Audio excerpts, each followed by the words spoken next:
What is going on, everybody? Man, Micah's back with another video. Back here to talk about iOS 17 Beta 5 or iOS 17 Public Beta 3. Yes, it looks like Apple's moving into the weekly release for the beta updates now, leading up to the stable release of iOS 17. And so we're going to get into that into this video, and then in a separate video we're going to get into iPadOS 17 Public Beta 3 as well, or I believe it's also Developer Beta 5 there.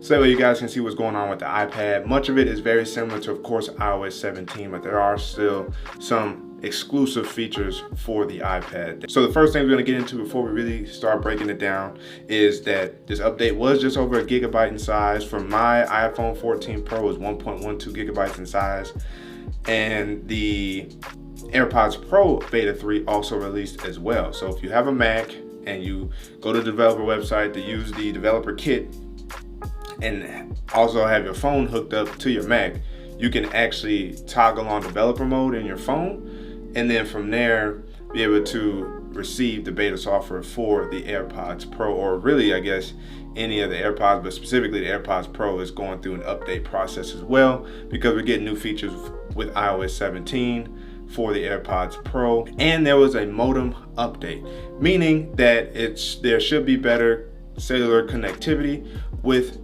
your device. I definitely noticed it.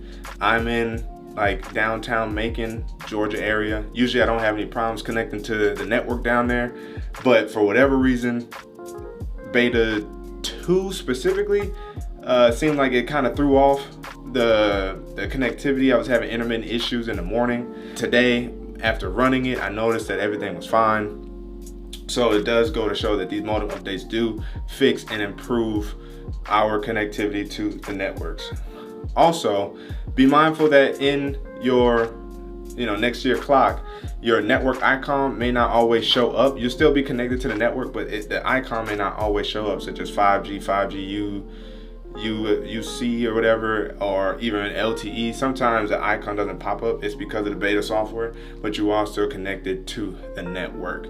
So now that we got some of that housekeeping in terms of updates out of the way, let's go ahead and get into the things or features that were addressed in Public Beta 3 or Developer Beta 5. Before we do, if you guys haven't already, make sure you hit the like button, subscribe to the channel, notification bell, so my videos, so that we can actually see what's cracking. Now let's get into the video. Booyah! We are here. And the first thing we're going to address is settings. And in settings, if you go to your storage, you'll find it in the general tab, and you go down to iPhone storage, there's a new feature down here. And once you hit show all to show all your apps using storage, there's another feature down here at the bottom called synced content. Right now 0 kilobytes, and that's because as of right now, this is really only media content synced from your computer, meaning a Mac or MacBook. So interesting to see that it will now give you data based off of any content that you have basically transferring between your phone and your computer. That's pretty cool. Another thing that has changed is within accessibility. You go down to the bottom, the assistive access used to be a blue button, now it is gray.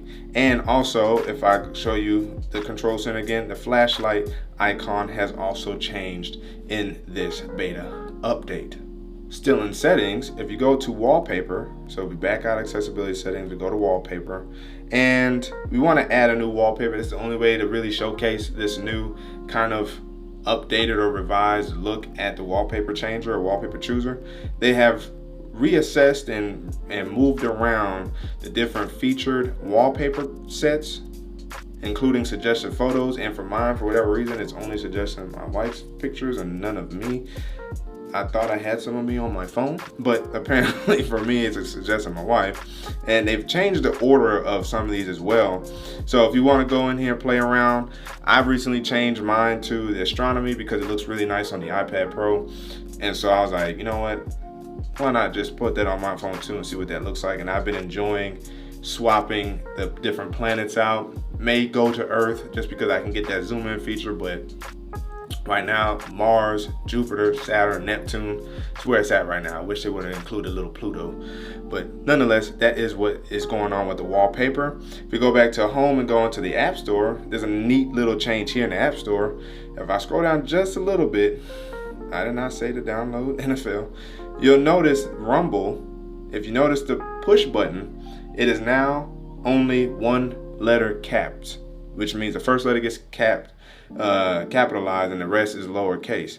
I think it's a nice little neat change. You'll also notice it in your updates page as well. So even if you come in here, you'll see open used to be all caps. Now open is capital O and then lowercase pen.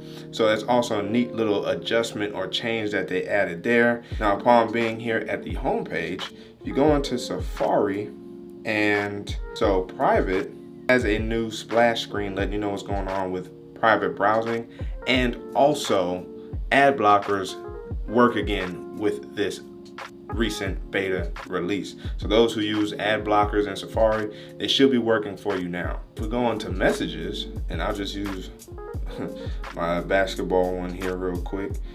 It should let me do it, but if I come in here, oh, I can't. So that's also something I just learned. You have to do it with someone with an iPhone. So if I come here to iPhone and I click on my plus button, you see the check-in feature. So clearly iPhone, iMessage, iOS specific. Check-in also has a new splash screen as well. And it's a little more specific in terms of what check-in does and how to properly use it. As you guys see, I have not actually used it yet. I've left it here and they've actually changed it. So that's also a neat additional feature that Apple has given to this new feature, check-in, for iOS 17. Now I can't demonstrate this right now because I left my wife's phone in the other room. She's also running iOS 17 beta. For live voicemail, when somebody calls, because those are only two phones in the house, when somebody calls an iPhone running iOS 17, it used to tell you that basically there's live voicemail the person might pick up, which could be misleading because people may decide to try to, pick up, just sit there and hold the phone and hope that you will pick up the phone. Well, now it reverted back to the typical voicemail message, basically saying, please leave a message after the tone, hang up after the beep or whatever. And so that way they can go ahead and leave a voicemail, and then it's up to you if you can see it or if you're noticing it to decide whether or not you want to pick up the phone call. But now it's much more explanatory to the caller, so that way they don't sit there and hope that you pick up the phone. Now what I noticed in beta 1 is that if you did catch them during live voicemail, it still left the voicemail. So I don't know if they've actually fixed that, because I haven't received any calls in the last 24 hours to even try to see if they fixed that. But I know in beta 1, the first initial public beta release, it was still capturing the voicemail, and I had to go back and delete that even though I picked up the call. So it's something interesting that I noticed there. Another notice that I've seen, or another bug that seemed to have been squashed with public beta 3, is the promotion. Much more smoother on the home page. Not barely any. I haven't noticed any jitters or any interesting 60 hertz or less than 120 hertz lag. I did notice it. I had to restart my phone a couple of times because I didn't know what was going on. When I restarted it, it seemed like it corrected the issue back on beta 2, but now with public beta 3, that has been addressed and it has been much more smooth, much more fluid. And also the auto rotate bug has been fixed as well. So when you're like, it happened to me watching YouTube several times where I tried to flip my phone, auto rotate, and it would not do that. So it's definitely good to see that bug has been addressed in this public beta 3 release. There has been a new bug that seems to have been introduced with the wallpaper chooser. So upon choosing your wallpaper, specifically with the home screen wallpaper and not the lock screen. So let's say you go to your lock screen, demonstrate here real quick, you press and hold, and no, I didn't say to do that. You customize and you go to here. Upon changing this, it will not, sometimes it'll go black. It'll be all black and you don't know if you changed it or not. So I did notice that. Oh, the blur is kind of nice. I did notice that with this as well. And it happened on the iPad as well, and I'll probably talk about it in that video as well. But definitely when it came to choosing the home screen wallpaper, that's where the bug was seen. Apple Music. If we go into Apple Music, and that's my playlist. If we go into Apple Music and go to radio, essentially, they have improved and or added AI. Well, no, they've improved the AI when it comes to creating your personal station, your personal radio station, whether it's based off an artist or a song or whatever.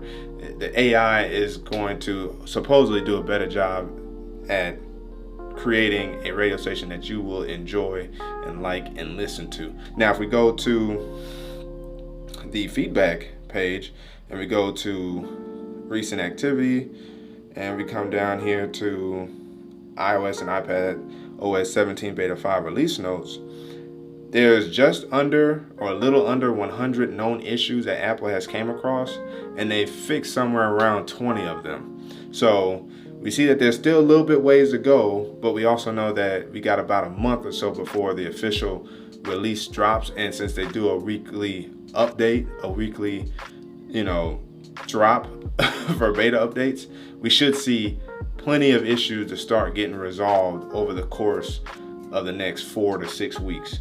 And that's a good thing, because then that means we also know we're getting close to the RC build, thus the official stable release of iOS 17. So let me know down in the comment section below, have you guys been using the beta software? Have you been enjoying not using it and just waiting for the official release of iOS 17? What are your favorite features? The comment section is open for discussion. But again, as always, if you guys haven't already, make sure you guys hit the like button, subscribe to the channel, hit the notification bell so it knows my videos. So that way you sit back, check, see what's cracking. And Micah signing out until the next video. Wait, oh.